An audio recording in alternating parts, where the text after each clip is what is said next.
Ay, madam, ano pang ginagawa mo? Kwek, kwek. Kwek, kwek. Kwek, kwek. Nandito po kami sa aming munting bahay. Ayan. Bahay na walang kusina. Bahay na walang bahay. Pero may utuan. Oo, mix together. Ito na ito na kwek, kwek na bahay. Bibi. Busy pa po Dapat pala, kung may red at iglo, red at saka yung orange, ay, ano, dilaw. Yellow para maging orange. Ay, kaya nga sabi ko lagyan ito, konti, pang food color lang. Hayaan mo na maanghang. Ang gagawa niya. Lagyan ito eh. Nag-iinom si Papa niya eh. Inaabala mo naman. May templado na to, nilagay ko yung kanina bago ko. Ano niliplam dyan? Yung ano niya, paminta. Ano yung harina? Oo, harina, cornstarch, yeast, konting baking soda, ay baking powder. Saan galing? Kaya amo. Sa kusina ni Amo. Kusina ni amo. Walang kusina. Wala naman akong kusina. Medyo nagluluto sila ng kwek-kwek. Lalaki ng itlog naman, di ba pwedeng hatiin lang yan? Hindi, paano pag Lugi yan sa piso eh. Hindi pa ito naging ano. Nabasag ko pa yung isa. Nasaan na isa? Wala na. Basag na basag? Tinapo, hindi pinirito. Hindi, kasi tumapo na sa ganito basag. Sinayang mo $3 eh. Ano ba nating nabasag? Uy, ang laki ng egg. Ano kung bakit pipituhin? Wala nang ulan na adik. Kaya ibaba mo yung gano'n. Laki na. Grabe siya. Talaga yung likod kang binibidyo mo dyan. Sabi ni Marlon na ginagawa dyan. Yung katawan ni ate nakikita mo, laki ng likod. Uy, hindi lubog sa mantika. Wala na tayo mantika. Ayos na yan. Papaikot-ikot na lang niya. Ano mo yung kawali, itaas mo. Ano mo adik, yung patagilid.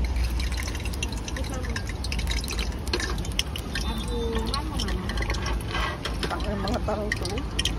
Bakit hindi ka katangka? Siyempre, yung papa niya ang sasagot kung mahal ka pa ba o hindi.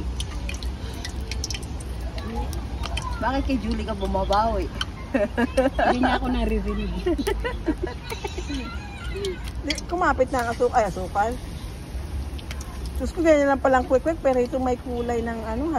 Ano ba ina-expect mo sa kwek-kwek? Itlog ng pugo. Itlog ng pugo, yung Hindi naman maliliit. itlog ng manok. Eh, dapat sinabi mo kayo ng itlog ng pugo na lang, hindi itlog ng itlog. Nakita ko ho ito Wala tayong nakitang pugo kanina doon, di ba? Kasi sinabi mo, di sana naghanap ako.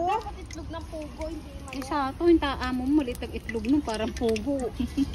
Hindi meron, ayun o, itlog ng pugo sila o. Ako na mag-isa rito sa loob. Oo nga, nalingin natin. Meron doon sa pinilhan natin ng itlog. Wala, tinitingnan ko kanina. Nakalagay sa box. Ba't din Hindi sila nagdi-display nung kasi nakalagay lang yung sa box. Hindi tuloy na ano masyado. So, siyempre pa sa pupunta. Yung kapitbahay niya, maraming bigas. Di naman binibilang yung butil ng bigas mo. Ngayon, pag wala akong bigas, doon ako kumukuha. Kailan balik na kasama niyo? 13. 13? Kaso nga walang pamasahe papuntang Maynila, diba? Bobo kasi. Paano siya makakaano? Bakit kasi umuwi, namatay lang naman yung asawa.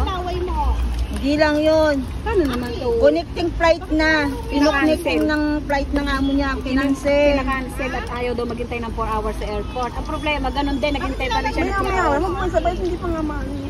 Excited ka, adik. Akala ko nagmamadali yung tagaluto eh. Kalaki-laki ng itlog na yan eh. Kaliit lang naman ng mantika. Huwag maglalaro ng laway ha. Sabihin na, anong lalaroin ko nanay? Kaninong Kaninong laway? Bakit ka nagalit? Bakit?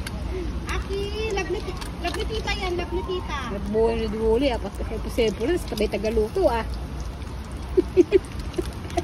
Bakit umiyak? Ba, alam mo namang nag-away. Nagtatanong pag bakit umiyak. Kasi naglalaro ng laway. Sabi siguro ng mga solidero yung mga...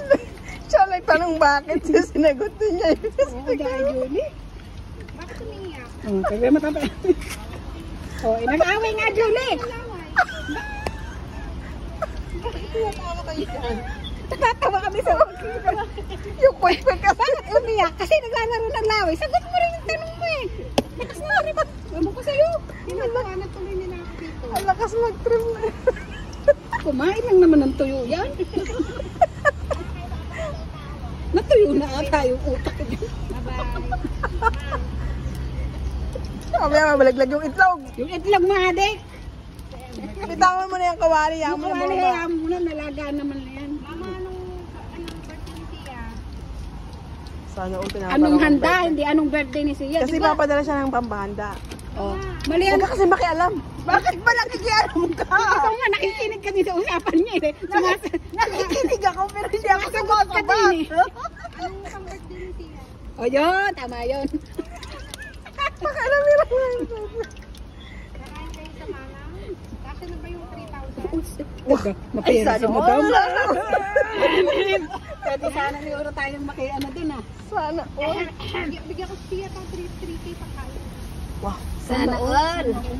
Sana tita na lang din kita. Anak niya yun. 3K, dalawa lang kayo kakain? Ay, wow. Pwede tayo. Alam nyo, Sumantala yung 3K ko ng budget ko, kami mga kapatid ko, paano ko na, ang dami namin. Alam nyo, nakikinig lang kayo pero kayo sumasabat. At ibida kayo. Tama na, naubos na yung itlog natin. Buksan mo na yung ano. Tapos na ba rin lang yan na ano yung pizza mo? Matagdag mo kay Tita Jen. Kasya na yan, Julie. Hindi daw kasi kasi sa atin sa Manang sila sa may Sige, Ba't bahala. pakialam nila? Kulang yung tayo, 5 kilo. Huwag ka naman Hintay explain. mo matapos yung ano. Pala decision ka, Adi. Makikinig lang ako. Mag-headset ka nga, Julie. Hindi ako makatiis, hindi sumagot eh. Sinabi ko na nga, huwag ka na matisipin ka sa buhay ng iba.